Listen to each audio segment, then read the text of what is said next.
Tuhan bersamamu.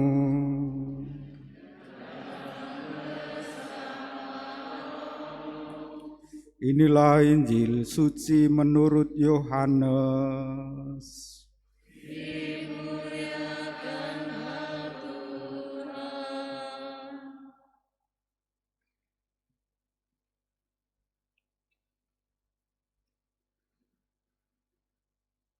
Dalam amanat perpisahannya, Yesus berkata bahwa akan tiba saatnya bahwa ia tidak lagi berbicara dengan memakai kiasan.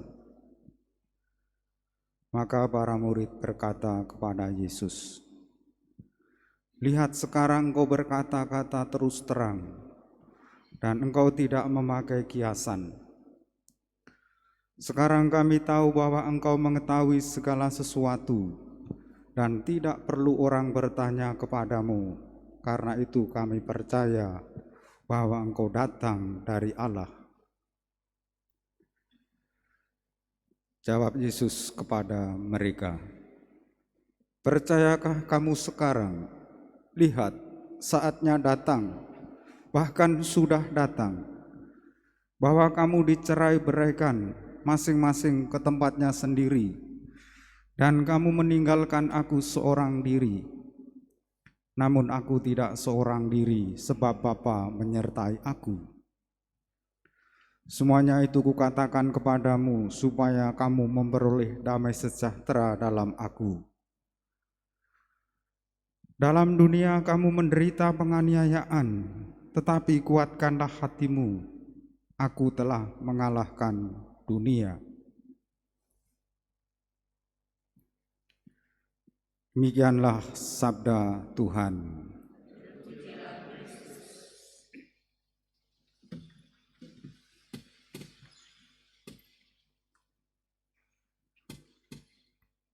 Saudara-saudari yang terkasih, teristimewa kelompok kategorial komunitas Tritunggal yang Maha Kudus. Ketika Bu Karolin konsultasi tentang tata cara pelantikan Anda sore hari ini,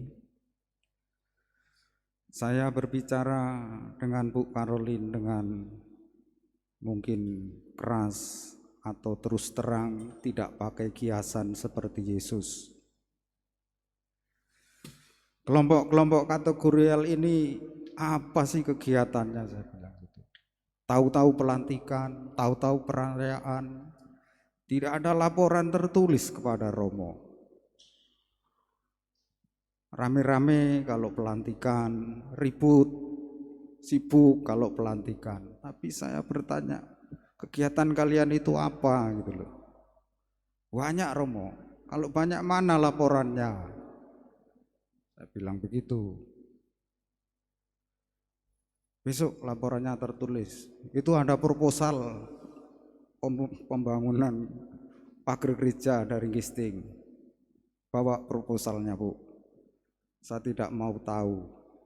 KTM harus menyumbang. Oh ya, ya baik. Lalu difotokopi lah proposal itu. Dapat banyak, Romo. Woi, syukurlah, tapi belum saya terima. KTM ini banyak orang kaya, Romo, dapat banyak. Oh baik-baik, nanti diterima saya ya. Sudah ditutup sumbangannya kan? Kalau kegiatan Anda banyak, ada 3 pertanyaan yang harus direnungkan dan dijawab. Jangan hanya diam. Pertanyaan pertama,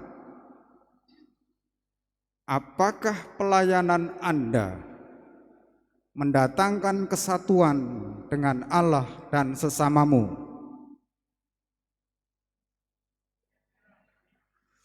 Seperti kesatuan antara Allah Bapa, Allah Putra, dan Allah Roh Kudus. Yaitu dijawab di hati maksud saya tadi. Tapi bolehlah yang jawab. Kalau tidak mendatangkan kesatuan antara Allah dan sesamamu, untuk apa pelayananmu? Yang kedua, apakah pelayanan Anda mendatangkan sukacita, mendatangkan kebahagiaan bagi Anda dan bagi yang Anda layani? Kalau pelayanan itu sungguh mendatangkan sukacita dan kebahagiaan bagi yang Anda layani, itu pasti datangnya dari roh. Tapi ketika setelah pelayanan ini ribut dengan keluarga, aduh, berhentilah melayani.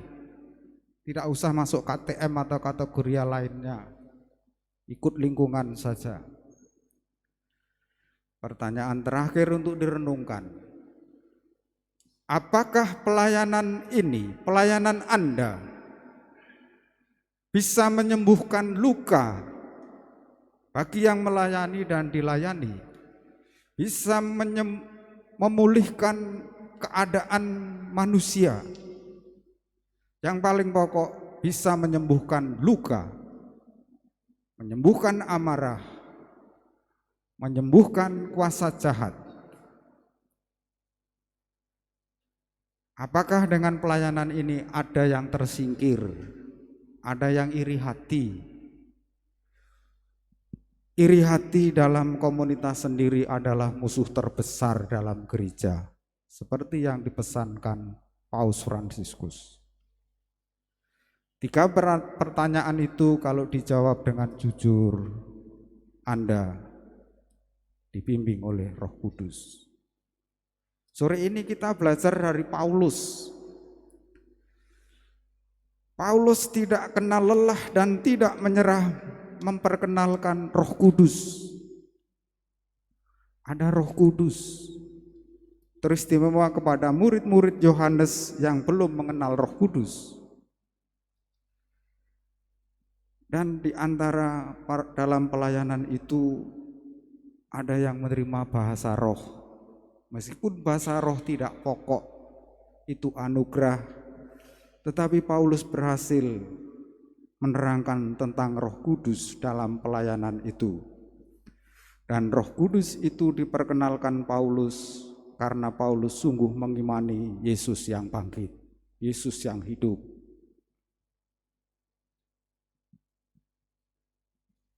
Orang yang dibimbing Roh Kudus dalam pelayanan diberi tanda-tanda seperti para murid dulu. Meskipun kalian mengalami penderitaan dan penganiayaan, Tuhan memberi tanda-tanda. Tanda-tanda itu berupa terus bertekun menjalin kesatuan antara Allah dan manusia, terus bersukacita, berbahagia dalam pelayanan. Teruslah melayani dengan hati, tangan yang melayani, hati yang mencintai dalam kesatuan Tritunggal yang Maha Kudus. Dan saya ada 2 pesan. Pesan pertama untuk kita semua. Kita sudah 8 bulan memohon uskup baru di Tanjung Karang.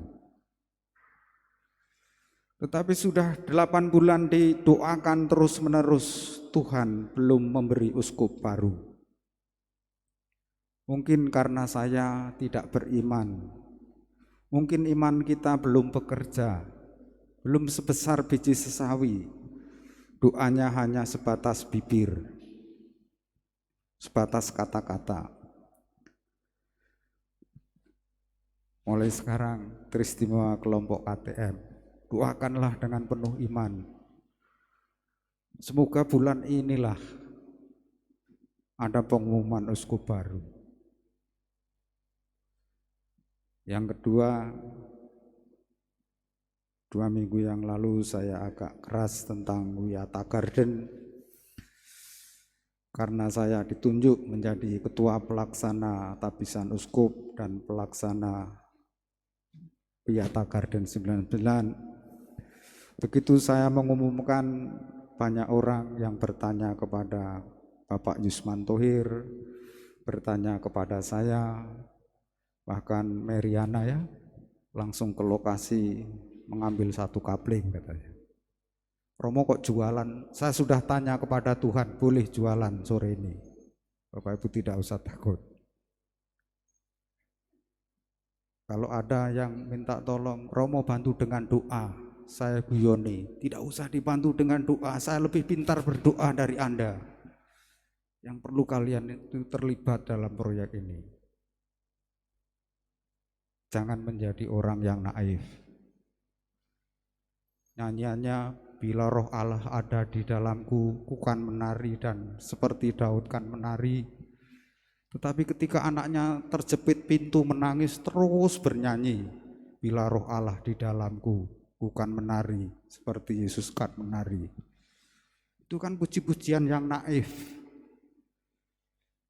yang tidak bersentuhan dengan kenyataan, yang menjadi keprihatinan gereja semesta, keprihatinan gereja keuskupan harus menjadi keprihatinan kita, teristimewa kelompok KTM. Bila roh Allah ada di dalamku, kita memang harus menari seperti Yesus yang menari, tetapi juga harus bersentuhan dengan kehidupan nyata. Sekarang kita lanjutkan upacara pelantikan.